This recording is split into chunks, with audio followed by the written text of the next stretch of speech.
You know the thing I'm maddest about right now, Jeff? What's that?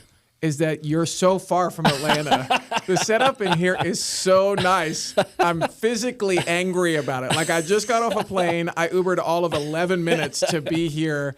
And you walk in, and it's this beautiful 3-camera setup, and there are lights, and it's all really done. And there was a drink container back there. I just grabbed my water, sit down in a comfy seat, and you're like, hey, you want to talk for 20 minutes? I was like, no, I want to talk for 3 days in here. It's so nice. I appreciate that. So if you can get on a plane or be close, don't be like me and be mad about it. Just get on a plane. And Just then get you on can a be plane here and all get the here. time. Or live close, and then you can use it all the time. There you go. There you go. No, I appreciate that. Thank you for coming in. Really appreciate the time, Carl. Yeah. Really excited to talk, mostly about the business and kind of the intersection of business and technology. That's kind of the point of the show, is really kind of dialing in on what are businesses and companies using in the technology space that's creating a return on investment for them, right? So where, from a technology standpoint, obviously you're very much in the coaching space and you've worked with some really impressive organizations. So it'd be really interesting to kind of talk through some of the technology that you've seen people using, but also how that kind of incorporates with your peopling piece of coaching, right? Yeah. And getting kind of a take on that from your end. Obviously, being in several different parts of the country, you've seen quite a few different businesses. So it'd be very interesting to kind of talk through that. Yeah, and I think for me in this space, as I look at what's happened even in the last, really now coming up on 5 years, I wouldn't have been able to do what I do now 5 years ago. Yeah. Because of the pandemic and because of everybody's going, okay, we'll work remote, we'll figure this thing out. All of a sudden, you couldn't have found 1,000 people on the planet who knew what Zoom was in January of 2020. Yes. And then we go through all of the meme culture of like, am I muted? All the way to now where like, whether you're a 5-year-old or a 75-year-old, you know how to log on to Zoom or a Google Meet or a Teams Hangout. Sorry some for those. Some portion of video conferencing at some point. Exactly. And so the technology piece of that has been incredibly instrumental, obviously, in connecting us. And now the question goes, how do we connect and reconnect in this now post-video conference world? Yeah. No, I could totally see that. It's been interesting to have conversations with some of the businesses that we've worked with around what they're doing for communications with content, with larger signage and some of those kind of things, very much focusing on culture, focusing on people getting back into the office from the pandemic, to your point. It's very interesting to see kind of where people are, putting money into those spaces and putting a lot of time and resource, really. I mean, it really comes down to, are they making a better space for people to come back to? Right. Yep. And I think that's one of the questions that a lot of people are asking is, what are they coming back to? Yeah. Right. That's one of the other things. So, and I think the other thing that all businesses will be desperate for is technology so good that you no longer feel the technology. Yeah. Right? Yeah. So part of even being in your now podcast studio, like I'm not thinking even, jokes aside about how good the tech is. Now we're just having a conversation because we're in the same room. Yeah. Yesterday, you and I were having a conversation on 2 different coasts of the U.S. via video, and that's wonderful, but humans are wired for connection. Yeah. And so now the job of technology becomes, how can you be so good that you almost disappear? I don't know if you've seen this. I saw a church service 3 or 4 years ago where it was literally a hologram. Yeah. And I was like, this can be so gross and weird. And then you get into the room and 30 seconds into the thing, you forget. Yeah. Because it was so good that you weren't like, oh, I'm looking at a projection. I feel like I'm looking at the real person. Yeah. And I think that the real promise of great technology is the idea of one-to-many. Yeah. Because what I was saying before as an executive coach, before 2020, it would have been like, oh, I'm getting on a plane every Sunday night. I'm gone all week. I'm missing out on, my 9 and 11-year-old growing up and being close to my wife and going on date nights. And I come back in Friday evening, and then hopefully I'll squeeze in enough 48 hours before I get on a plane again. And now the beauty of technology is it can be a both and. Yeah. Like I'm on calls all week long. And you've coached me even on my setup in my home office, like, hey, here's the cameras, here's the lighting, here's the audio. So again, technology is not a barrier because they can I can't hear you, or your lighting's terrible, or the background feels cheap. Like, why am I listening to you to help me run $100 million enterprise, right? Those things are important because our neurology is making those assumptions and calculations before we're making a choice about that. That's our subconscious. But in addition to that, when I come into places, when I'm in an HQ like a Chick-fil-A, you walk into that HQ and you're like, every piece of technology here exists to serve the human connection. Yeah. So that side of it's been very interesting to go through and watch that progression, both having worked on the front side of the pandemic and then worked all the way through the pandemic to see the way, like what you're describing with everybody being forced into Zoom, everybody being forced into Teams or whatever the platform is that their company is using. It's been interesting to see that progression with people. It was also very interesting to see people's toleration for mistakes or mishaps definitely increase, because before it was very, very low, right? Everybody just wanted everything to work perfectly. And then when everybody was forced to use it themselves at home, everybody kind of got that perspective of, oh, there's a lot more to all of the background in this, right? So it's very interesting to watch people's kind of response and reaction to that. But how do you feel like it's changed? Obviously, it's given you a lot of leeway to do a lot of things from the house. But what else do you think has changed from a technology perspective, even in the last 2 or 3 years post-pandemic, that you feel like is making a larger impact in some of those things? Yeah, this might be a little tangent to the question you're asking, so I may ask you to clarify. But I think the thing that I'm noticing is through the pandemic, it was sweatpants and stay at home, and all of those things were lovely to be able to survive. But there is a sense that people have lost a little bit of that ability to connect with each other because they're like used to a screen. We see this obviously if you were like to zoom out really hard on just like having a discourse about culture in society. It's going, people don't really know how to interact in the same way that they did before. And some of that might be good, some of that might be bad. And I think now it's really the question, especially inside of businesses, how are you getting your people to interact first with themselves? Then with each other and the team and the organization, and then third with the client. We call this, how are you dealing internally, locally, and globally? And technology has done a weird thing where some of our skill sets have atrophied in our ability just to be a person with another person. And so that's literally, so the tagline for our company is literally, we train people how to people. Right. Because it's an art form and a science, and I think both our engineering brain, the science of it has atrophied a little bit, and the art form has become a little less artful. Yeah, it's very interesting. One of the things that we've seen so a lot of people have put a lot of effort into open office spaces, right? So these large open spaces with several hundred desks, and you're crammed really close to a lot of different people, and everybody's thinking this is going to drive more collaboration, and this is going to force people to get together and work on things in a new, different way and all these kind of things. But a lot of studies have shown that it's actually the opposite. It's forced people into their headphones, right, so that they can focus on the thing they need to do and get that done. But at the same time, they're, to your point, losing that connection one-to-one with somebody else. And it's that whole thing of trying to fix a behavioral problem, or not a behavioral problem, but trying to fix a behavior with a technology. Yeah, because in that space, the neurology of this is humans need segues. Yeah. And I don't mean the little thing where the guy fell off a cliff. I mean, they need a switch from one thing to the other. One of the worst inventions of, modern business or having to go to work was the commute, right? Yeah. We're like, no, this is amazing. Let's just destroy the commute because we can stay at home, and isn't that wonderful? Which I agree with, by the way, and I fully, believe and support hybrid working or working from home entirely, or for some cultures, they prefer the work in person. That's a little bit less my concern here.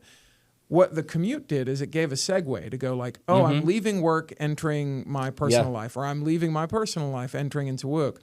And it's the same thing of the open office. You need it, even if you just had a cubicle, you need to be able to stand up, exit your space, and then segue now into a communal space. Yeah. And as you said, when everything becomes communal, nothing is communal. Yeah. And with everything is individual, then nothing is individual. You need these slight partitions that give your brain a cue or a signal that says, oh, you're going from one thing to the next. It's funny you mentioned commuting. And for me, I thought about this a lot. I spent a lot of time driving to one of our client sites for probably the better part of 5 years, and it was about an hour commute each way, right?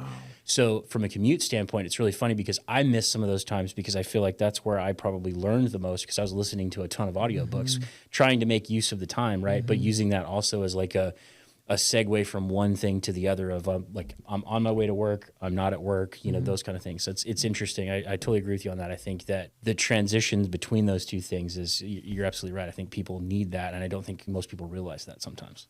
So. No, and I feel this really acutely, even at in my home office in Atlanta, because it's literally in my home. And so my wife and my kids and I, we've had to clearly communicate, hey, what are the boundaries? When does work end and we begin? Also, when can we interrupt? All those sorts of things. And so a lot of this is just the technology has been so exemplary in creating this one-to-many ability. But with every new advance, it also comes with a drawback. Every superpower has a kryptonite. Yeah. And so it's us asking the question, where is the technology? Because I think, especially for your company, where is the technology making it easier to be human? Right. It's funny. I watched a TED Talk a few years ago from Paul Reed Smith, guitar maker. Yeah. And it was funny because what he was saying Fellow is... guitar players. Yes. Yeah, there you go.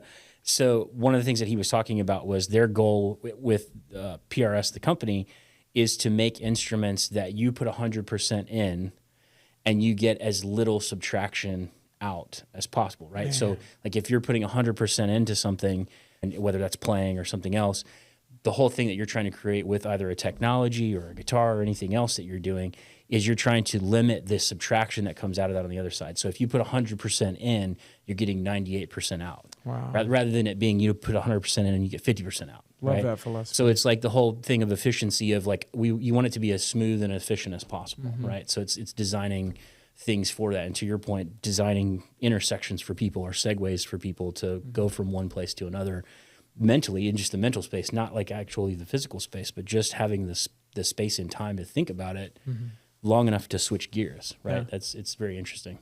And part of that with the efficiency thing is asking the question, what's the win? Yes. Because sometimes technologists or futurists are going, more speed, more power, more efficiency, just for the sake of going, oh, we cranked it to 11, now we can crank it to 12. Exactly. But the question then becomes, okay, but how is that serving the end goal, whatever the win is, for the person, for the team, for the company, for the client?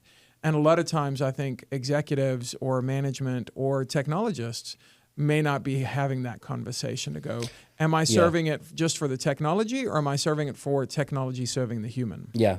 It's also interesting to see that from the perspective of creating a tool where there is no problem, right? Or creating a solution that people think should be bigger than it is, but in reality, so like touchscreens is a very good example of that. Everybody has touchscreens and they have a particular purpose, but at the end of the day, not everybody wants to walk up to the front of the room and be drawing on a whiteboard or whatever. There are cases where that matters and you want to do that, but at the same time, like at the end of the day, it may be one of those things that you don't necessarily need that capability, or you don't have people that are going to utilize it to its fullest potential.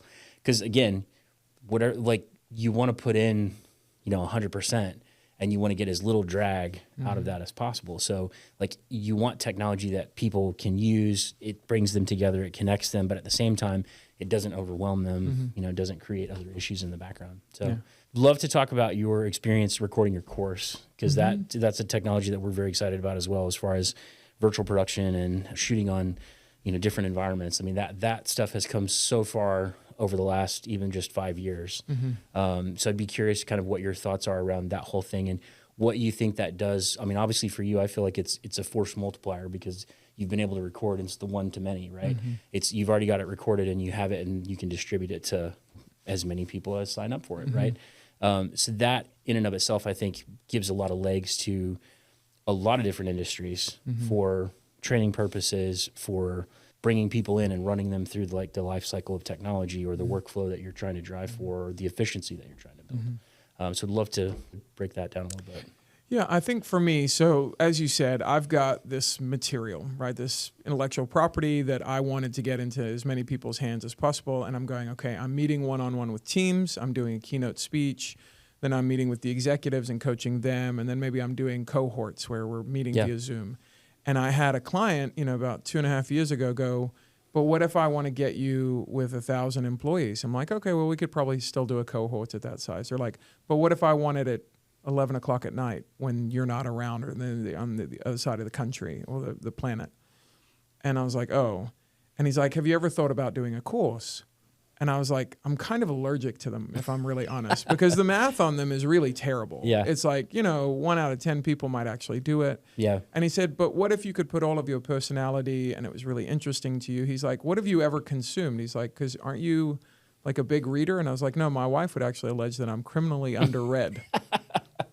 I said, actually, in all honesty, I'm probably consuming most of my content from TikTok and YouTube and these sorts of spaces where I'm watching my favorite thought leader deliver something that's engaging. He's like, so we're just talking about like a really long YouTube or a really long TikTok. As long as you can keep it engaging, isn't the same thing. And so after I got over, my initial aversion to it, it did unlock exactly what you're saying, that one-to-many. Yeah. Like if I record this one time and it's done really, really well, then literally hundreds of thousands of people could get access to this with the click of a button. And now I'm helping coach somebody in this idea of being more curious and asking better questions. In some cases, people you never meet. Oh, yeah, 100%. That's already happened now. That's the amazing part of that. Yeah, my team will send me an email of like the last week, and I'll be like, I don't recognize any of these company names, which is a really lovely thing to go, oh, like your thought leadership is helping somebody you will never get to meet. Yeah. And that's such a powerful thing. But then the next problem became technology. This is a really daunting enterprise. How do you get the studio? How do you get the content? How do you do the editing? And then that's when I encounter somebody like you, and it's like, hold on. We've got this beautiful LED wall. We have these cameras. We can shoot it. And we literally shot a 7-course masterclass in 2 days. Yeah. Because I was able to take all of my content and do the pre-production and then give it to them. And then they put it on teleprompters, and there's this beautiful LED wall. It's funny, if you go to my content at curiosity.training, it looks like I'm in like a Scottish, like billionaire's castle. Yeah. Because it's stunning. I was like, I want to go to there. And people are like, where did you go? I was like, it's not real. AI built it. Like the background and the... So the beauty of the flexibility now, because before it'd been like, and I've done this recently, rented a building, went to have the crew like organize it, and it was just such an incredible pain for 2 days to get the lighting and the shot right. And you can light and cue an LED wall in minutes. And so I think because the technology had jumped and I was able to do that a couple of years ago, the accessibility of that thing, and then the ability to rely on a team like yours to be able to edit it and make it beautiful. And the partnership in that it went from daunting to, why would I not do this? Like that quickly. Yeah, absolutely. Yeah, it was really impressive to see that. And I love the commercial that you did with them for the studio space. That was really awesome, the way that they pulled all that together. So, well, and those guys are pros. And so I'm excited for you guys to have, on this coast in Texas, what they've got over there in Tampa. Yeah. It's going to be exciting to, kind of continue to build on the technology here and the spaces.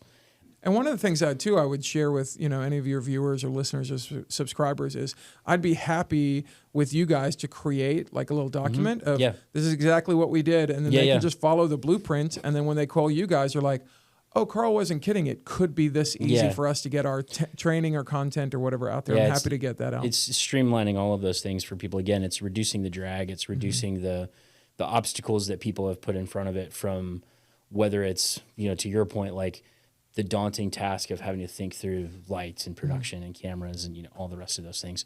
But it's funny, like all of that ties back into like conference rooms, same thing, digital signage. Like it's having a plan in place and having kind of a checklist to walk through on all of those things to really get you across the board on that. So, and I think this too is really where you guys are so necessary in the coming world in which we live. Technology is only getting faster, and it has this weird neurological effect. You're like, oh, this is going to get easier, and I can just do it on my own. And the problem is the speed of technology now is so fast that you need a human partner inside the technology space. Because it won't just be like, oh, let me chat GPT that, and it can give you all sorts of recommendations. But as Alex Hormozy said, answers are cheap, implementation is expensive. Yes. Right? Very much so. And so it's that thing, you need to find really trusted partners who are going, we can take this from what would, like, let's talk brass tacks. My course probably would have cost me $150,000 just a couple of years ago. I would have had to fly to this place that doesn't really exist, create it. And then I would have had to have this massive production team, and the gear would have been so expensive. And then people would be like, oh, well, the editing's going to be really long and difficult. And then now, because people like you exist and the technology's jumped, if I partner with somebody like you, that price drops so dramatically.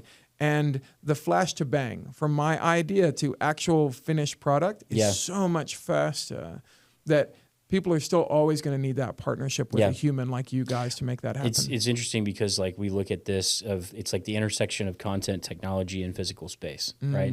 So it's the content that you're trying to convey, whether that's your training course or whether it's a video call that you're having with somebody, the technology that you're using, making sure that it will facilitate that content, whatever, resolutions it's in, whatever, any of those things that need to be taken care of in the background.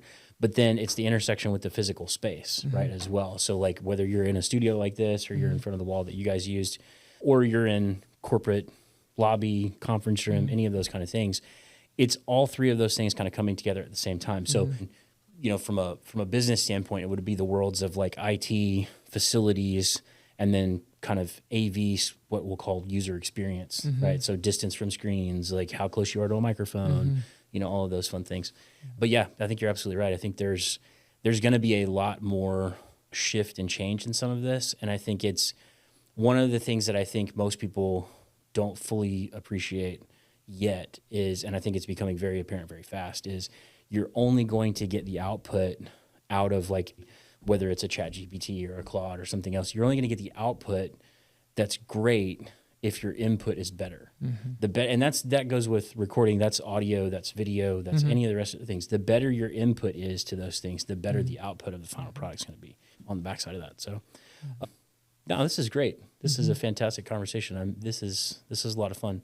This is the first time we've actually recorded in the studio, so we're really excited to use the space and get in here and play around with it. So again, I'm very jealous. This is many, many miles from my actual home. What do you think with ChatGPT and some of these other things that are coming from an AI standpoint, technology-wise, what do you think are some things that you can kind of see now that you've used a few different technologies? What do you kind of see on the horizon, or what do you think about that's coming on the horizon from that perspective, from the coaching perspective and those kind of things? Is there anything that sticks out to you? Yeah, I think your comment a second ago about the inputs mattering. The inputs will matter. And I think if we're thinking about people, and if you have fear about, AI and the future of all this, what I would kind of encourage you is Pandora's box is already open when it comes to this. And so if you're like, I'm terrified of this and I don't know what to do, I deeply believe, and this is borne true even in the last 6 months that I've seen this, in the future there will be companies and leaders who see AI as the nail gun and use it as a tool, and there will be companies who are out of business. Yeah. But the companies who not only will remain in business but will thrive and become best in class in the industries are the ones who figure out the marriage between people and technology. Yeah. And so that's why, I use this phrase, peopling. Peopling is this craft. It's also this science. Yeah. And a lot of people are now going, you won't need people. You can replace everything with robots and AI. We will always need humans to some degree, right? And the idea of, let's even just take the next 20 years, because I have no idea what a century holds from now. But in the next 20 years, I'm getting calls all the time now from companies who are going, hey, can you meet with our executives? Can you meet with our management? Because we don't know how to handle conflict, or we don't know how to handle expectation management, or we've got a new idea, but everybody's fighting over which idea we should use, or we don't really know how to onboard people past a simple SOP because now our people aren't interacting well with the new person, or somebody's migrated from management to executive level, and we don't know how to handle the hierarchy of this thing. All of that is peopling. Yeah. And the best leaders, I think, in business will adapt as quickly as they can to technology, and it's just changing at lightning speed. So just have a lot of grace with yourself that you're not always going to keep up. Yeah. But have people on the staff who are keeping their eyes on the horizon and going, hey, have you seen this? Like you and I were just chatting. GPT just had an update last night, and now you can do even better photo prompts. Yeah. 90% of that will be used for our own entertainment. Yeah. 90% will not be used for revenue generating. Like, I think if you look at the stats, the vast majority of what's created in GPT is like us with our favorite animal. Like humans will look for self-entertainment first. They're not looking for like an edge in business. Right. But the other 10% will shift the needle for everything else. Yeah. But it will be imperative for business to go, it's not either technology or people, it's both technology and people. Yeah. And their ability in this next season to stay in step with the trends with technology and then be in front of the trend. Because what I'm seeing now is there are companies who are going, man, business would be great if it weren't for people. right? Yeah. And you may have thought that as a leader, but I'm telling you, it will affect your revenue over the long term. So it's okay to be frustrated. It's just not okay to live there forever. Yeah. So that company will eventually atrophy and go out of business. Yeah. The other people who go, hold on, I maybe, have heard Carl say this once or 1,000 times, people, not product, are the profit. Yeah. And if you can get that really into your head and go, okay, every day I'm coming in and I'm being just a little bit better in my interactions, I'm raising my emotional intelligence, I'm developing my soft skills, all of a sudden you will find not only do you retain your ape talent, your C talent will leave because there's a lot of clarity on what the expectations are, and then you will attract the next wave of great A+ talent because the culture feels kind, but kindness to us is clarity of expectations. Yeah. So to be clear is to be kind, to be unclear is to be unkind. And these cultures are going, we're going to get really clear on who we are and how we can be together as people. Yeah. And that will naturally self-select in and out your A players. I think it's going to be interesting to see how that plays out with, obviously, like in the IT and, highly technology spaces. Like, what is that going to look like for people from a coding perspective? What is it going to look like for people from all of these other things that most people don't see, don't have interactions with most of those folks. We all use the technology in our phones, right? But 90% of us couldn't tell you exactly how it functions. Right. We just know I push this and this happens, right? But there is literally thousands of lines of code for some of these things in the background that's the integration piece of figuring out the requirement and what's a win, right? Like, what is the win?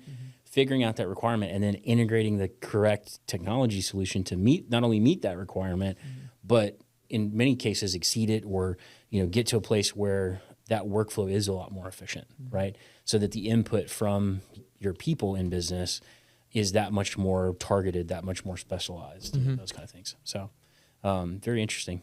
Good stuff, man. Yeah, this is fantastic. Yeah.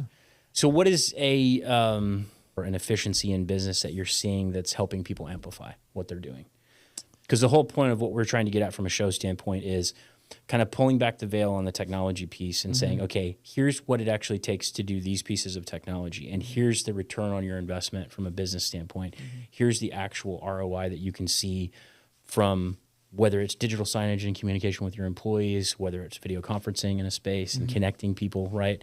Those kind of things. What are some of the things that you've seen in business that people are using to kind of do that, or what are some of the takeaways on the technology side? Yeah, on the technology side, my favorite current thing to make sure that every one of my clients is using, and it's non-negotiable, is some sort of AI note taker in their meetings. Yeah. Because it is shocking how much we will forget from it, even leaving our own mouth to somebody else's ears. 100%. And to be able to have a Fathom or a Reed or an Otter or whatever your AI is, and those are all names of AIs, by the way, if you're like, that was a weird thing that Carl just said. To have one of those in your Zoom or Google Meet or Microsoft Teams, and then for that at the end of the meeting in 4 seconds to be able to spit out a full transcript, I will literally then coach my executives and middle managers that I'm helping with in C-suite to go, hey, give me a TLDR. Yeah. Give me a rundown of this entire transcript. Talk to me like a 9-year-old and give it to me in less than a paragraph. Yeah. And the summation that this thing will do, because you have people in the room who are hyper detailed who will read the entire 9-page transcript. Yeah. You have other people like me who are dum-dums, and I need it in a 4-line paragraph. Yeah. And then I need a bullet point. And the ability of technology now to go, I didn't miss a thing. I can correlate all of that. I can bullet it out. I can give you the full thing. And then what I will do is I will coach these same leaders to go, do not ever go into a new meeting without reading the old notes, the 4-paragraph or the 1 paragraph or the bullet points. And even better, when I start to get them to really elevate, is going, don't call another meeting without sharing, hey, based on last time's meeting, this was the one win. Bring me 2 possible solutions to the problem that's created, and then we're going to have a follow-up. You will watch your personnel respond in a completely different way because they feel so cared for. Yeah. This is what real management is about, is managing people's time in a way that honors it. Correct. And the technology now is so good, there's literally no reason not to be using it. Yeah. No, I totally agree with that. We've started using Reed for a lot of our meetings. It's my favorite. And we've seen the same. It's not sponsored, but Reed it should be. Yeah. Call me. I would love a sponsorship. Because I've told, it's no less than 50 businesses at this point that I've told about Reed AI. So I would like a check. Yeah, that'd be really nice. That's awesome. Yeah. Awesome. Carl, thank you for the time. This Thanks is for the fantastic. invite, Yeah, this has man. been great. An Yeah. absolute blast. Looking- Thanks for making me angry. It's so Yeah. pretty and so nice. Come back anytime. Yeah. Thanks.